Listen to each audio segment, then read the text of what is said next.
Hi. So ಈ video ಮಾಡ್ತಾ ಇರೋ ಉದ್ದೇಶ ಏನು ಅಂದರೆ, ನಿನ್ನೆ ಒಂದು ಮೂವಿ ನೋಡ್ಕೊಂಡ್ಬಂದ್ವಿ, ಕನ್ನಡ ಮೂವಿ 45 ಅಂತ ಒಂದು ಹೊಸ ಮೂವಿ ಬಂದಿದೆ. ಸೊ ಫಸ್ಟ್ ಥಿಂಗ್ ಏನಂದರೆ, ಮೂವಿ ನೋಡಬೇಕಾದ್ರೆ ನನಗಂತೂ ಏನೂ ಎಕ್ಸ್ಪೆಕ್ಟೇಷನ್ಸ್ ಇರಲಿಲ್ಲ. ಇನ್ಫ್ಯಾಕ್ಟ್ ಮೂವಿ ಟ್ರೇಲರ್ ಕೂಡ ನೋಡಿರಲಿಲ್ಲ. ನನ್ನ ಸಿಸ್ಟರ್ ಸಜೆಸ್ಟ್ ಮಾಡಿದ್ಲು ಅಂತ ಮೂವಿ ನೋಡೋಕ್ಕೆ ಹೋಗಿದ್ದೆ. ಮೂವಿ ಹೇಗಿತ್ತಪ್ಪ ಅಂತಂದರೆ, ಒಂದು 5 ಸ್ಟಾರಿಗೆ ಐ ಥಿಂಕ್ 5 ಔಟ್ ಆಫ್ 5 ನಾವು ಕೊಡ್ಬೋದು. ಅಂದರೆ ಮೂವಿ ಕ್ವಾಲಿಟಿ ಆಗಲಿ, ಮೂವಿ ಕಂಟೆಂಟ್ ಆಗಲಿ ಅಷ್ಟು ಚೆನ್ನಾಗಿತ್ತು. ಈ ಥರ ಕಂಟೆಂಟ್ನ ಮೂವಿ ಇದುವರೆಗೂ ನಾನು ನೋಡಿದ ನೆನಪೇ ಇಲ್ಲ. ಸೊ ಮೂವಿ ಯಾವುದ್ರ ಬಗ್ಗೆ ಇದೆ ಅಂತಂದರೆ, it is about life and death.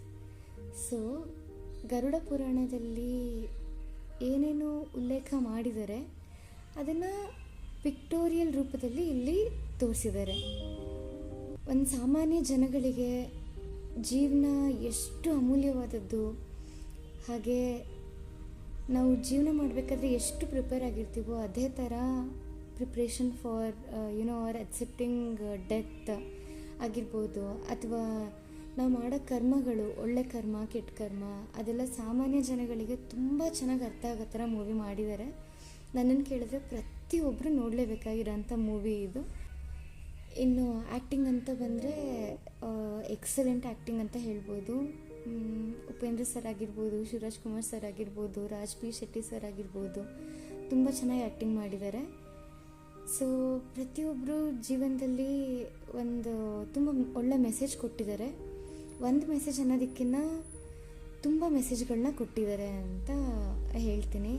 ಎಲ್ಲರೂ ಹೋಗಿ 45 ಮೂವಿನ ಥಿಯೇಟರ್ಸಲ್ಲಿ ನೋಡಿ. ಇನ್ನು ಈ ಮೂವಿ ನನಗೆ ಯಾಕೆ ಇಷ್ಟು ಕನೆಕ್ಟ್ ಆಗಿದೆ ಅಂತಂದರೆ, ಆ ಮೂವಿಲಿ ತೋರಿಸಿರೋ ಅಂತಹ ಕೆಲವೊಂದು ಸತ್ಯಾಂಶ ಅಂತ ಏನು ಹೇಳ್ತಾರೆ, ನಾನು ಅದನ್ನು ನೋಡಿದ್ದೀನಿ. It has been part of my life. So ಹಾಗಾಗಿ ನನಗೆ ತುಂಬ ಕನೆಕ್ಟ್ ಆಗಿದೆ ಮೂವಿ.